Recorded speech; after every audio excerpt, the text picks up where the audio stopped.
अम्युचेर सवाते association Maharashtra राज्य यांच्या वतीने नेपाळ येथे होणाऱ्या आशियाई सवाते स्पर्धेसाठी भारतीय सवाते संघात निवड झालेल्या खेळाडूंना आज देवरोड येथे नियुक्ती पत्र देण्यात आले। यावेळी निवड झालेल्या सर्व स्पर्धकांचा सन्मान करण्यात आला। सवाते हा फ्रेंचमध्ये उदयास आलेला एक पारंपरिक मार्शल आर्ट असून त्याला फ्रेंच बॉक्सिंग असेही संबोधले जाते।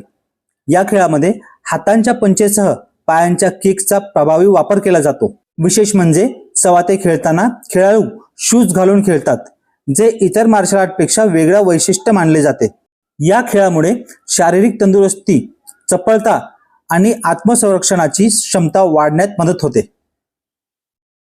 देवरोड येथे आयोजित या कार्यक्रमात खेळाडूंना पुढील स्पर्धेसाठी शुभेच्छा देण्यात आल्या।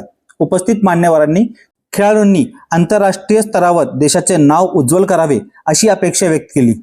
तसेच सवाते सारख्या खेळांना प्रोत्साहन देण्याचे गरज असल्याचेही यावेळी नमूद करण्यात आले।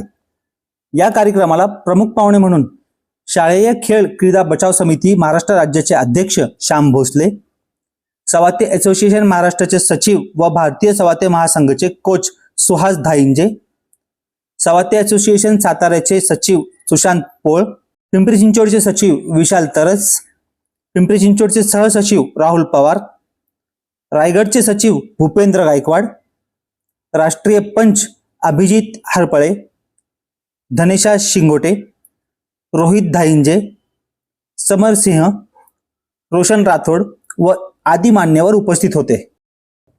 या खेळाचा उगम फ्रान्समध्ये पॅरिस या ठिकाणी झाला। पॅरिसपासून आपण या खेळाची सुरुवात झाली आणि या आपल्या संघटनेच्या जुली गॅब्रिएल या वर्ल्ड लेवलच्या प्रेसिडेंट आहेत। त्यांच्या अध्यक्षतेखाली इंडियामध्ये सुखविंदर सिंग व नवजोत पवार यांच्या माध्यमातून आपण गेल्या 5 वर्षापासून महाराष्ट्रामध्ये या असोसिएशनचे अध्यक्ष शामराक्षे सर व स्वतः सचिव मी सुहास धाईंजे यांच्या मार्गदर्शनाखाली आम्ही गेल्या 5 वर्षापासून या महाराष्ट्रातील विविध जिल्ह्यामध्ये या आपल्या खेळाला महाराष्ट्रातील प्रत्येक जिल्हा, तालुका व गाव, प्रत्येक घरापर्यंत पोहोचवण्याचं काम मी व माझी पूर्ण टीम या ठिकाणी करत आहोत।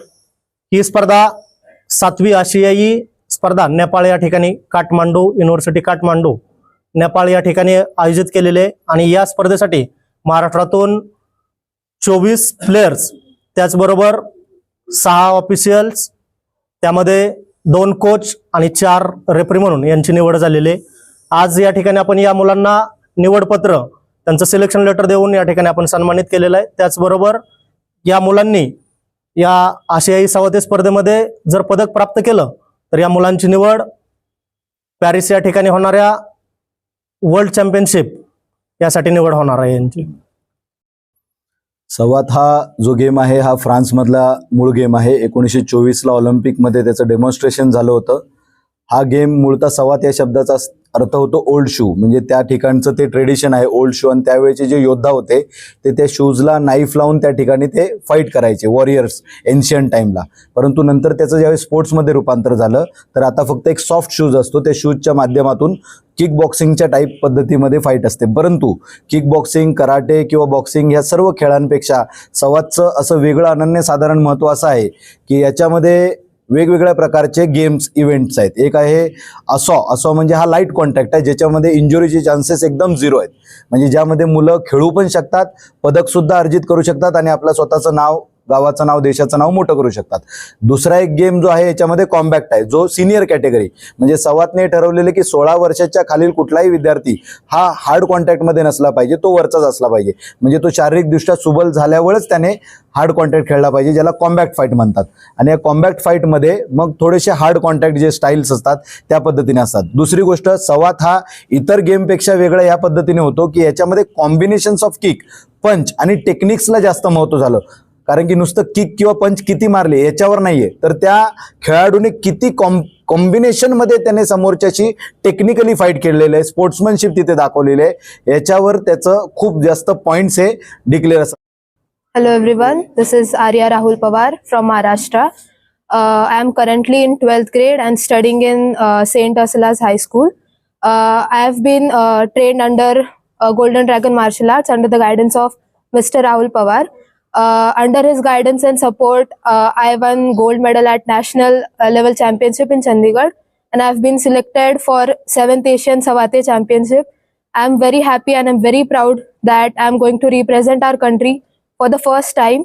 I would like to thank our coach as he trained us to be skilled, disciplined, and flat out fantastic throughout our game, and that will surely reflect our performance. And I assure everyone that we will be making India proud for it. Thank you. माझं नाव आदित्य अमोल खंडीजोड. मी पनवेल ते खांदा colony इथे राहतो. मी गेले 15 वर्ष ते 16 वर्षापासून मी marshal art फील्डमध्ये आहे. आमच्या सरांच्या गायडन्समध्ये मी आमचे sir Bhupendra martial arts sports and fitness academy आम्ही तिथून आम्ही ट्रेनिंग घेतो. आणि आता मी इथे चाललोय. मी इंटरनॅशनल लेवल एशियन सवादले फर्स्ट टाइम चालू. हे माझा फर्स्ट टाइम एक्सपिरियन्स असणार आहे. त्यामुळे माझं थोडं आता हे झालंय की मी आता तिथे कसं परफॉर्म करू, कारण मला तिकडचा एक्सपिरियन्स मला माहीत नाही. तेच माझी त्याची तयारी चालू आहे आणि मी तयार आहे ते खेळण्यासाठी. मी हारलो तरी शिकेन आणि मी जिंकलो तर पुढे जाईन. माझं तेवढंच मोटिव्ह आहे. थँक्यू. माझं नाव धनेशा सुनील शिंगोटे. मी ॲडव्होकेट आहे ॲट बॉम्बे हायकोर्ट.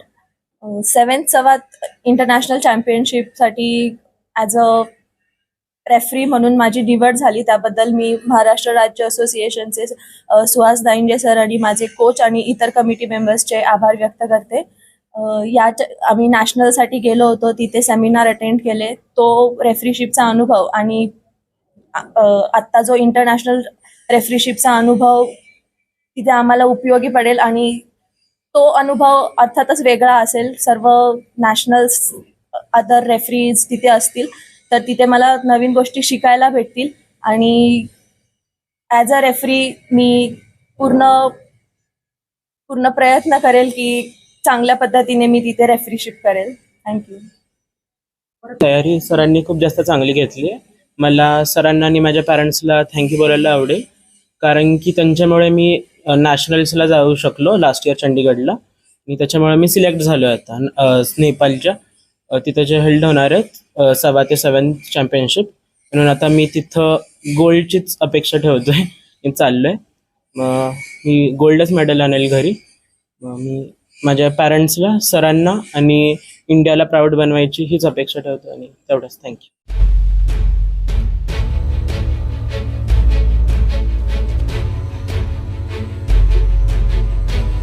आवाज टुडे निर्भीड भूमिकांचे व्यासपीठ.